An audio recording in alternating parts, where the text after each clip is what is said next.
Bismillahirrahmanirrahim. Assalamualaikum warahmatullahi wabarakatuh. Alhamdulillah hamdan katsiran tayyiban mubarakan fih kama yuhibbu rabbuna wa yarda. Asyhadu an la ilaha illallah wahdahu la syarika lah wa asyhadu anna Muhammadan abduhu wa rasuluh. Allahumma 'allimna ma yanfa'una wanfa'na bima 'allamtana wa zidna ilman وأصلح لنا شأننا كله ولا تكلنا إلى أنفسنا طرفة عين. Amma ba'd. Anak-anak yang aku sayangi, bagaimana kabar kalian? Semoga kalian semua dalam keadaan sehat dan mendapat terlimpahan rahmat dari Allah Subhanahu wa taala. Naam, insyaallah pada pertemuan kali ini kita akan membahas pelajaran fikih akhlak, pelajaran kedua dari Fikih Akhlak semester 1. Kita akan membahas beberapa pembahasan. Yang pertama adalah hal-hal yang dianjurkan atau dilarang di hari Jumat dan khutbah Jumat. Hal-hal yang dianjurkan di hari Jumat yang pertama adalah mandi. Kita disunahkan untuk mandi pada hari Jumat dan berhias diri pada hari Jumat, memakai minyak wangi dan memakai pakaian yang bagus, yang bersih dan suci, dikarenakan adalah hari Jumat adalah hari raya kaum muslimin dan sayyidul ayyam, sebaik-baik hari. Maka kita disunahkan untuk menghias diri kita, terlebih ketika kita hendak mendatangi sholat Jumat. Kemudian yang kedua adalah membaca surat Al-Kahfi. Membaca surat Al-Kahfi pada hari Jumat terdapat keutamaan yang sangat besar. Bagaimana Rasulullah SAW bersabda yang artinya barang siapa membaca surat Al-Kahfi pada hari Jumat, maka Allah akan menerangi hari Jumatnya sampai Jumat yang akan datang. Kemudian yang ketiga memperbanyak doa, terutama di waktu-waktu terakhir di hari Jumat. Karena pada hari Jumat terdapat satu waktu yang mustajab, yang mana Allah akan kabulkan doa bagi siapa yang berdoa di waktu tersebut. Dan waktu itu adalah di waktu-waktu terakhir di hari Jumat, setelah sholat asar sampai menjelang maghrib. Maka kita dianjurkan dan disunnahkan dan ditekankan kita untuk memperbanyak doa pada waktu-waktu tersebut. Kita memohon kepada Allah untuk kebaikan dunia dan akhirat kita. Kemudian yang keempat adalah membaca salawat kepada Nabi Sallallahu Alaihi Wasallam. Bagaimana Rasulullah Sallallahu Alaihi Wasallam bersabda, barang siapa yang bersalawat kepadaku satu kali, maka Allah akan membalasnya 10 kali. Dan barang siapa yang bersalawat kepada Rasul, maka akan sampai kepada beliau. Dan keutamaan dan faedah dari salawat kepada Nabi adalah sangat banyak sekali. Dan termasuk bukti dari kecintaan kita kepada Rasulullah Sallallahu Alaihi Wasallam adalah kita banyak membaca salawat kepada beliau. Kemudian yang kelima adalah sholat sunnah 2 atau 4 rakaat setelah sholat Jumat. Nanti kita akan di pelajaran selanjutnya, insya Allah kita akan membahas kaifiyah dari atau tata cara sholat sunnah ketika selesai dari sholat Jumat.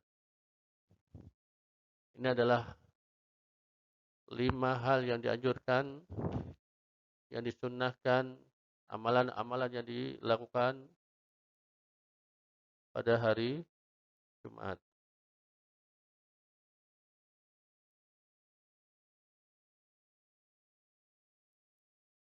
Kemudian kita lanjutkan untuk pembahasan selanjutnya adalah hal-hal yang dilarang. Hal-hal yang dilarang bagi orang yang menghadiri sholat Jumat. Yang pertama adalah diharamkan berbicara ketika khatib sedang berkhutbah. Ketika khatib sedang berkhutbah, maka jamaah tidak boleh berbicara atau berbuat sia-sia. Harus mendengarkan, diam dan mendengarkan. Rasulullah sallallahu alaihi wasallam bersabda, "Idza qulta li sahibika yaumal jum'ati ansit wal imamu yaktubu faqad laghaita." Saya ulangi, "Idza qulta li sahibika yaumal jum'ati ansit wal imamu yaktubu faqad laghauta." Apabila kamu berkata pada temanmu diam ketika imam sedang berkhutbah, maka sungguhnya kamu telah melakukan hal yang sia-sia. Hadis ini diriwayatkan oleh Bukhari dan Muslim. Melakukan hal yang sia-sia berarti melakukan perbuatan dosa.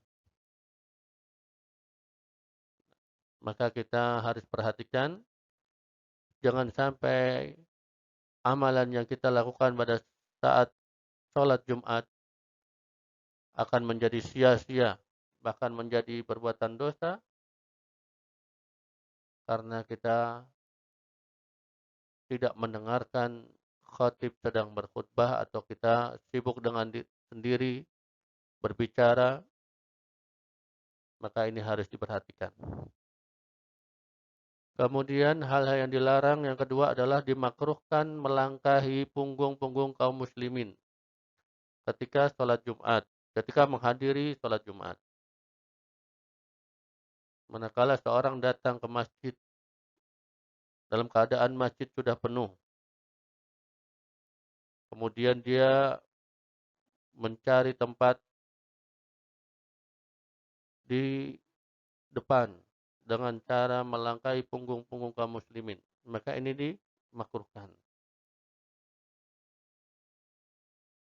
Dan dikecualikan jika dia melihat tempat yang kosong, maka ini dibolehkan untuk mengisi tempat kosong tersebut.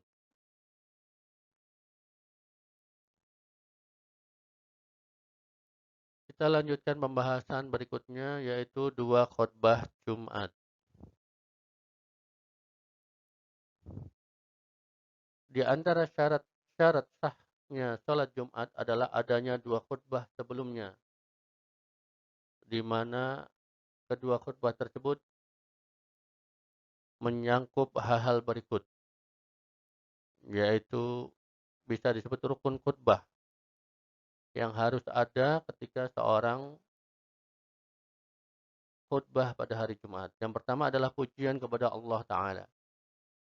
Yang kedua, bacaan sebagian dari ayat Al-Quran. Yang ketiga, salawat kepada Nabi Sallallahu Alaihi Wasallam. Kemudian yang keempat, nasihat dan wasiat untuk bertakwa kepada Allah Ta'ala. Ini adalah 4 hal yang harus ada dan termasuk rukun dari rukun khutbah.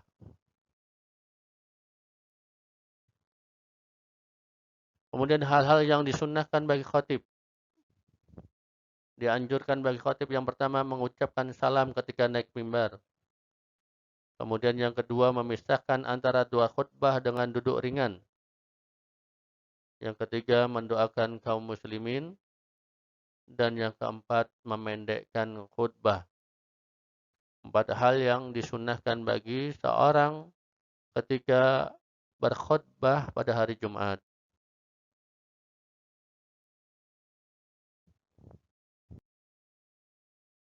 Anak-anak yang aku sayangi, alhamdulillah pelajaran hari ini telah selesai. Semoga apa yang kita pelajari ini bermanfaat. Kita akhiri dan kita tutup dengan doa kafaratul majlis.